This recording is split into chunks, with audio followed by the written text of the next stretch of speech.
वक्रतुंड महाकाय सूर्यकोटि समप्रभा निर्विघ्न कुरु मे देव सर्वकार्येषु सर्वदा। नमस्कार भक्तों, क्या आपके बनते हुए काम ऐन वक्त पर बिगड़ जाते हैं? क्या आपके जीवन में बाधाओं का पहाड़ खड़ा हो गया है?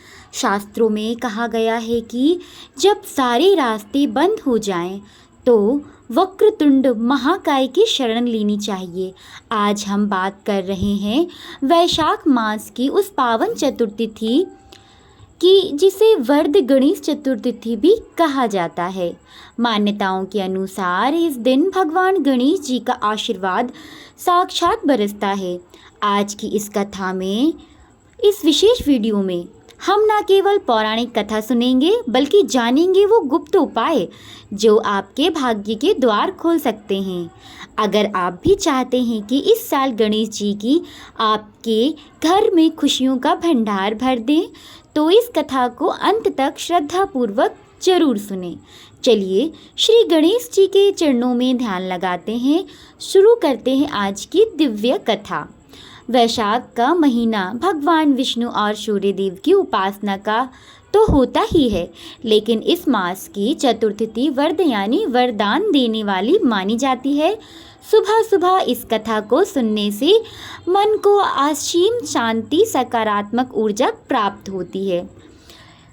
वैशाख शुक्ल चतुर्थी व्रत कथा प्राचीन काल की बात है। एक बार भगवान शिव और माता पार्वती नर्मदा नदी के तट पर बैठे थे। माता पार्वती का मन मनोरंजन करने का हुआ तो उन्होंने भगवान शिव से चौपट खेलने को आग्रह किया। भगवान शिव खेलने के लिए तैयार तो हो गए, लेकिन समस्या यह थी कि खेल में हार जीत का फैसला करने वाला कोई निर्णायक ही नहीं था। तब महादेव ने घास के कुछ तिनके इकट्ठे किए और उनसे एक पुतला बनाया। उन्होंने उस पुतले में प्राण फूंक दिए और उससे कहा, वत्स्य, हम चौपर खेलना चाहते हैं। तुम इस खेल के साक्षी रहना, अंत में बताना कि कौन जीता और कौन हारा। खेल शुरू हुआ और माता पार्वती लगातार 3 बार जीत गईं, लेकिन जब तक अंत में उस बालक से निर्णय मत मांगा गया, तो उसने अनजाने में या महादेव की भक्ति के विवश होकर कह दिया, महादेव जीत गए। माता पार्वती यह सुनकर अत्यंत क्रोधित हो गईं। उन्होंने बालक को श्राप दे दिया कि वह कीचड़ में पड़ रहा कर कष्ट भोगेगा। बालक ने रोती हुए क्षमा मांगी और कहा, माता, मैंने यह जानबूझकर नहीं किया, यह मेरी अज्ञानता थी, कृपया मुझे क्षमा करें। बालक की करुणा पुकार सुनकर माता का हृदय पसीज गया। उन्होंने कहा, पुत्र, तुम वैशाख मास की चतुर्थी आने तक प्रतीक्षा करो। उस दिन यहाँ स्वर्ग की अप्सराएं गणेश पूजन के लिए आएंगी। उनके बताए अनुसार तुम श्री गणेश जी का व्रत पूजन करना। उनके आशीर्वाद से तुम पुनः पास आ जा सकोगे। समय बीता और वैशाख चतुर्थी आई। बालक ने अप्सराओं द्वारा बताई गई विधि से 21-11 दिनों तक भगवान गणेश जी का निराहार व्रत किया। बालक की सच्ची निष्ठा देखकर भगवान गणेश प्रकट हुए।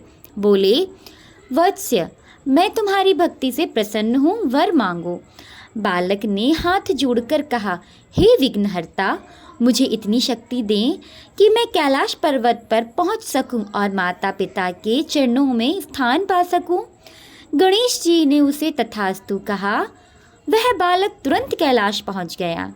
जब उसने शिव जी को सारी कथा सुनाई तो महादेव ने भी उसी व्रत को किया, ताकि माता पार्वती, जो उस समय रुष्ट होकर कहीं चली गई थीं, वापस आ सकें। इस व्रत के प्रभाव से माता पार्वती का क्रोध शांत हुआ और वे पुनः कैलाश लौट आईं। तो मित्रों, यह थी वैशाख गणेश जी की कथा, व्रत कथा। तो वैशाख की गर्मी में पवित्र नदियों या गंगा जल में मिले पानी से स्नान अवश्य करना चाहिए। श्री गणेश जी को लाल रंग प्रिय है, अतः स्वयं भी लाल या पीले वस्त्र पहने और भगवान गणेश को दूर्वा की गांठें या इंद्र दुर्वादल उ गणपति नमः मंत्र के साथ चढ़ाएं। बिना मोदक या लड्डू के गणेश जी की पूजा अधूरी मानी जाती है, क्योंकि उन्हें मोदक बड़े ही प्रसन्न और पसंद भी होते हैं। शाम को चंद्रमा के दर्शन के बाद उन्हें अर्घ्य देकर व्रत खोलें। जो व्यक्ति वैशाख मास की इस चतुर्थी कथा को पढ़ता या सुनता है, उसके जीवन में दरिद्रता का नाश होता है। रुके हुए सरकारी काम, हर तरह के काम, संपत्ति, संतान संबंधित बाधाएं श्री गणेश की कृपा से तुरंत ही हल हो जाती हैं। प्रिय मित्रों, इसमें वैशाख में एक और बड़ी ही प्रामाणिक कथा आती है। एक बार पार्वती जी ने गणेश जी से पूछा कि वैशाख माह के कृष्ण पक्ष की जो शनकटा नामक चतुर्थी कही गई है, उस दिन कौन से गणेश जी किस विधि से पूजन करना चाहिए, उस दिन भोजन में क्या ग्रहण करना चाहिए। गणेश जी ने उत्तर दिया, हे माता, वैशाख कृष्ण चतुर्थी के दिन वक्रतुंड नामक गणेश जी की पूजा व्रत करनी चाहिए तथा भोजन में कमल गट्टे का हलवा लेना चाहिए।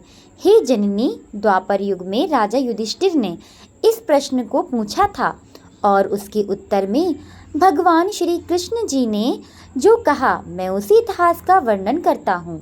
आप श्रद्धा युक्त होकर सुने। भगवान श्री कृष्ण बोले, हे राजन, इस कल्याण दात्री चतुर्थी का जिसने व्रत किया और उसे जो फल प्राप्त हुआ, मैं उसे ही तुमसे कह रहा हूँ। प्राचीन काल में एक रतिदेव नामक प्रतापी राजा हुए। जिस प्रकार आग दंड समूह को जला डालती है, उसी प्रकार वे अपने शत्रुओं के विनाशक थे। उनकी मित्रता यम, कुबेर, इंद्रादिक देवों से थी। उन्हीं के राज्य में धर्मकेतु नामक एक श्रेष्ठ ब्राह्मण रहते थे। उनकी 2 स्त्रियां थीं। एक का नाम सुशीला था और दूसरी का नाम चंचल था। सुशीला नित्य ही कोई न कोई व्रत किया करती थी। फलतः उसने अपने शरीर को दुर्बल बना डाला था। इसके विपरीत चंचला कभी भी कोई व्रत, उपवास आदि न करके भरपेट भोजन किया करती। इधर सुशीला को सुंदर लक्षणों वाली एक कन्या हुई, उधर चंचला को पुत्र रत्न की प्राप्ति हुई। यह देखकर चंचला बारंबार सुशीला को ताना देने लगी, अरे सुशीला, तूने इतना व्रत उपवास करके शरीर को जर्जर बना डाला, फिर भी एक कश्यकाय कन्या को जन्म दिया। मुझे देख, मैं कभी व्रत आदि के चक्कर में ना पड़कर हष्ट पुष्ट बनी हुई हूँ और वैसे ही बालक हो का भी जन्म दिया है। अपनी सौत का व्यंग्यबाण सुशीला के हृदय में चुभने लगा। वह पतिव्रता विधिवत गणेश जी की उपासना करने लगी। जब सुशीला ने भक्तिभाव से संकट नाशक गणेश चतुर्थी का व्रत किया तो रात्रि में वरदायक गणेश जी ने उसे दर्शन दिए। श्री गणेश जी ने कहा, हे सुशीले, तेरी आराधना से हम अत्यंत संतुष्ट हैं। मैं तुम्हें वरदान दे रहा हूँ कि तेरी कन्या के मुख से निरंतर मोती मूंग प्रवाहित होते रहेंगे। हे कल्याणी, इससे तुझे सदा प्रसन्नता रहेगी। हे सुशीले, तुझे वेद शास्त्र वेदता एक पुत्र भी होगा। इस प्रकार का वरदान देकर गणेश जी वहाँ से अंतर्ध्यान हो गए। वरदान प्राप्ति के फलस्वरूप उस कन्या के मुंह से सदैव मोती मूंगा झड़ने लगे। कुछ दिनों के बाद सुशीला को एक पुत्र उत्पन्न हुआ। तदंतर धर्मकेतु का स्वर्गवास हो गया। उनकी मृत्यु के उपरांत चंचला घर का सारा धन लेकर दूसरे घर में जाकर रहने लगी, परंतु सुशीला पति गृह में रहकर ही पुत्र और पुत्री का पालन पोषण करने लगी। अपनी कन्या के मुंह से मोती मूंगा गिरने के फलस्वरूप सुशीला के पास अल्प समय में ही बहुत धन एकत्रित हो गया। इस कारण चंचला उससे ईर्ष्या करने लगी। एक दिन हत्या करने के उद्देश्य से चंचला ने सुशीला की कन्या को कुएं में ढकेल दिया। उस कुएं में गणेश जी ने उसकी रक्षा की और वह बालिका सकुशल अपनी माता के पास लौट आई। उस बालिका का जीवित देखकर चंचला का मन उंचित हो गया। वह सोचने लगी कि जिसकी रक्षा ईश्वर करता है उसे कौन मार सकता है। उधर सुशीला अपनी पुत्री को पुनः प्राप्त कर प्रसन्न हुई। पुत्री को छाती से लगाकर उसने कहा, श्री गणेश जी ने तुझे पुनः जीवन दान दिया है।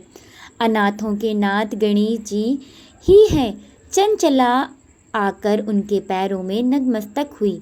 उसे देखकर सुशीला के आश्चर्य का ठिकाना न रहा। चंचला हाथ जोड़कर कहने लगी, हे बहन सुशीले, मैं बहुत ही पापनी दुष्टा स्वभाव की हूँ। आप मेरे अपराधों को क्षमा कीजिए। आप दयामयी हैं। आपने दोनों कुलों का उद्धार कर दिया है। जिसका रक्षक देवता होता है उसका मानव क्या बिगाड़ सकता है। जो लोग संतों एवं सत्पुरुषों का दोष देखते हैं वे अपनी करनी से स्वयं नाश को प्राप्त होते हैं। इसके बाद चंचला ने भी उस कष्ट का निवारक पूर्णदायक संकट नाशक गणेश जी के व्रत को किया। श्री गणेश जी के अनुग्रह से परस्पर उन दोनों में प्रेम भाव स्थापित हो गया। जिस पर गणेश जी की कृपा होती है उसके शत्रु भी मित्र बन जाते हैं। सुशीला के द्वारा संकष्ट नाशक गणेश चतुर्थी व्रत किए जाने के कारण ही उसकी शौच चंचला का हृदय परिवर्तित हो गया। श्री गणेश जी कहते हैं कि हे देवी, पूर्व काल का पूरा वृत्तांत आपको सुना दिया गया है। इस लोक में इससे श्रेष्ठ विघ्नहर्ता विघ्न विनाशक कोई दूसरा व्रत नहीं। भगवान श्री कृष्ण कहते हैं कि हे धर्मराज, आप भी विधि पूर्वक गणेश जी का व्रत कीजिए। इसके करने से आप शत्रुओं का नाश होगा और तथा अष्ट सिद्धियाँ और नवनिधियाँ आपके सामने कर वृद्ध होकर खड़ी रहेंगी। हे धर्मपरायण युधिष्ठिर, आप अपने भाइयों, धर्मपत्नी और माता के सहित इस व्रत को कीजिए। इससे थोड़े समय में ही अपने राज्य को आप प्राप्त कर लेंगे। भक्तों, ये थी वैशाख चतुर्थी की वो महिमा जो सोए हुए भाग्य को जगा देती है। कमेंट बॉक्स में गणपति बप्पा मोरया जरूर लिखें। इस कथा को अपने मित्रों और परिवारों के साथ जरूर साझा करें ताकि उन्हें भी विघ्नहर्ता गणेश जी का आशीर्वाद मिल सके। उनकी दिव्य जानकारी, दिव्य कथाएं साथ तब तक के लिए मंगल मूर्ति मोरया। तो प्रिय भक्तों, यही थी वैशाख मास की वो वर्ध चतुर्थी की वह पावन कथा जो हमें सिखाती है कि चाहे परिस्थितियाँ कितनी भी कठिन क्यों ना हो, अगर मन में अटूट विश्वास और भगवान गणेश जी का नाम हो तो हर बाधा दूर हो जाती है। जिस प्रकार उस छोटे से बालक ने अपनी भक्ति से माता पार्वती और महादेव को प्रसन्न किया, जिस तरह से हमने अभी जो कथा श्रवण करी, उसी कथा के माध्यम से मेरी प्रार्थना है कि विघ्नहर्ता श्री गणेश आप सभी के जीवन से दुखों का हरण करें और आपके घर को सुख समृद्धि से भर दें। आज के दिन आप एक छोटा सा संकल्प जरूर लें कि आप कम से कम एक व्यक्ति की निस्वार्थ भाव से मदद करें, क्योंकि गणेश जी की सेवा भाव अत्यंत प्रिय है। अगर आप आज का व्रत नहीं रख पाए तो भी शाम के समय गणेश जी के सामने घी का दीपक जलाकर ओम गण गणपते नमः का जाप 108 बार जरूर करें। विश्वास मानिए, आपकी पुकार उन तक जरूर ही पहुंचेगी। भक्तों, मुझे पूरी उम्मीद है कि आज की यह कथा और जानकारी आपके जीवन में सकारात्मक बदलाव जरूर लाई होगी। आपको यह वीडियो कैसी लगी हमें कमेंट बॉक्स में ज़रूर बताएं। अगर आपके पास कोई विशेष अनुभव या गणेश जी की कृपा की कोई कहानी या कथा है तो हमारे साथ ज़रूर साझा करें। जाने से पहले अगर आप हमारे इस छोटे से परिवार को हिस्सा बनना चाहते हैं तो चैनल को सब्सक्राइब करना बिल्कुल ना भूलें, बेल आइकन ज़रूर दबाएं ताकि ऐसी दिव्य कथाएं आप तक सबसे पहले पहुंचे। इस वीडियो को अपने उन अपनों के साथ ज़रूर शेयर करें जिन्हें आज भगवान के आशीर्वाद की सबसे ज़्यादा ज़रूरत है। अब विदा लेती हूँ, कल फिर मिलेंगे एक नई महिमा और एक नई कथा के साथ। तब तक के लिए भगवान गणेश जी के चरणों में शीश झुकाते हुए प्रेम से बोलिए, गणपति बप्पा मोरिया, मंगल मूर्ति मोरिया।